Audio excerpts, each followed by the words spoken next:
ഒരു രക്ഷയില്ല. അമ്മ വഴക്കോട് വഴക്ക്. എന്നോട് എനിക്ക് കയറണ്ടെന്ന് പറഞ്ഞു. അമ്മാവനപ്പൊ അത്രയും കണ്ട അമ്മേനെ പറഞ്ഞിട്ടുണ്ടാവും ചീരത്തോട്ടത്തിൽ വെച്ച്. അല്ലാതെ അമ്മക്ക് ഇത്രയും ദേഷ്യം വരൂല. എന്ത് പറഞ്ഞിട്ടുണ്ടെന്നാണ് പറഞ്ഞു? ഒരു തോട്ടം മുഴുവൻ ഇങ്ങോട്ട് കെട്ടിയിട്ട് വലിയൊരു കെട്ടുണ്ടാക്കിയിട്ട് ഇത് മുഴുവൻ എന്റെ കൂട്ടുകാർക്ക് പറഞ്ഞാൽ ഞാൻ സമ്മതിക്കോ? അപ്പൊ എടുത്ത് ചാടി ഞാൻ അത് എടുക്കരുത് പറഞ്ഞു കഴിഞ്ഞാൽ എടാ അത് ഇങ്ങനെ കൊടുക്കാൻ ഒന്നും മയപ്പെട്ട് എന്നോട് സംസാരിച്ചൂടെ? അപ്പൊ അമ്മാവൻ ചാടി കടിച്ചല്ലോ. അപ്പൊ എന്നോട് ചാടി കളിച്ചില്ലേ? അതാ ചേച്ചിയല്ലേ, അപ്പൊ ഒരു പൊടിക്ക് ഒതുങ്ങാൻ പാടില്ല. ചേച്ചി തന്നെയല്ലേ ഞാൻ, എനിക്ക് ചേച്ചിക്ക് ഒതുങ്ങാൻ പാടില്ലേ? എന്നാ പിന്നെ എന്തെങ്കിലും ചെയ്യും. അങ്ങനെ ചീര എടുത്തു. എന്നിട്ട് ഞാൻ എന്താ മനസ്സലിഞ്ഞിട്ട് ആ ചീരക്കെട്ട് ഞാൻ ഇവിടെ കൊടുത്തില്ലേ? ഹലോ, അമ്മാവനുണ്ട് ഇവിടെ. ഓ, ഇവിടെ വേണ്ട പുകില എന്റെ പൊന്നു ക്ലീറ്റോ, രാവിലെ തുടങ്ങിയതാ. അമ്മയായിട്ട് രണ്ട് ചേരിയാ യുദ്ധം. അമ്മയായിട്ട് ഉടക്കി. ഇപ്പൊ രണ്ട് അമ്മേനെ അമ്മാവനെ അമ്മ വീട്ടിൽ കയറ്റണില്ല. അമ്മാവന് മാത്രല്ല നിന്നെയും കേട്ടില്ലേ പറയും. ഞാൻ ഈ അമ്മാവനോട് കൂടി കൂടെ നിന്ന് സംസാരിച്ച പറഞ്ഞ എന്നെയും കേട്ടണില്ല, എന്നോടും പൊക്കോളാൻ പറഞ്ഞു. അതെന്തോ ചീര പറിച്ചെന്നാ അമ്മാവനെ അമ്മേനെ വഴക്ക് പറഞ്ഞെന്നാ. ഞാൻ ദേ കൊടുക്കാം. എന്നാ ക്ലീറ്റോ. ഹലോ ക്ലീറ്റോ. എടാ അപ്പോഴത്തെ ദേഷ്യത്തിന് ഞാൻ എടുത്തു ചാടി ദേഷ്യപ്പെട്ടു എന്നുള്ളത് ശരിയാണ്. ചേച്ചി ഇങ്ങോട്ട് ദേഷ്യപ്പെട്ടു, അത് എന്നത്തെ പോലെ തീരുന്ന കരുതി. പക്ഷെ ഇപ്പൊ ഭയങ്കര പ്രഷറിലായി ചേച്ചി. എനിക്കാണെങ്കിൽ ചേച്ചീനോട് ദേഷ്യപ്പെട്ടിട്ട് വീട്ടിൽ പോയ ഉറക്കം വരില്ല, എനിക്കറിയാലോ.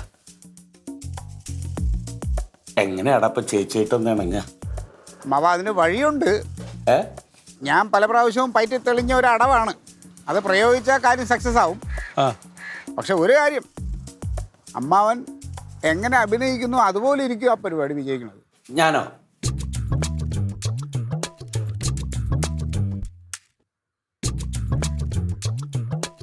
അപ്പൊ അങ്ങനെ അങ്ങ് ചെയ്താൽ മതി. ഓക്കെ, ശരി ശരി.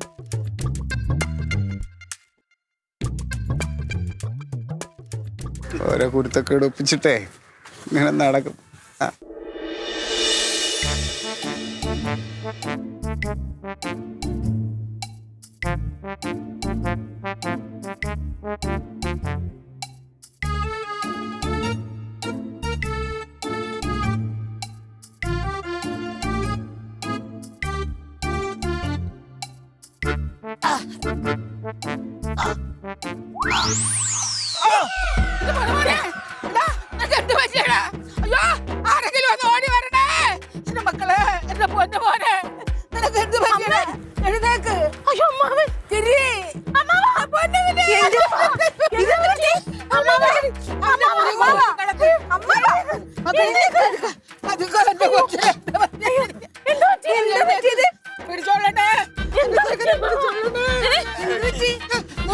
മുറുക്കെ പിടിച്ചോ മക്കളെ,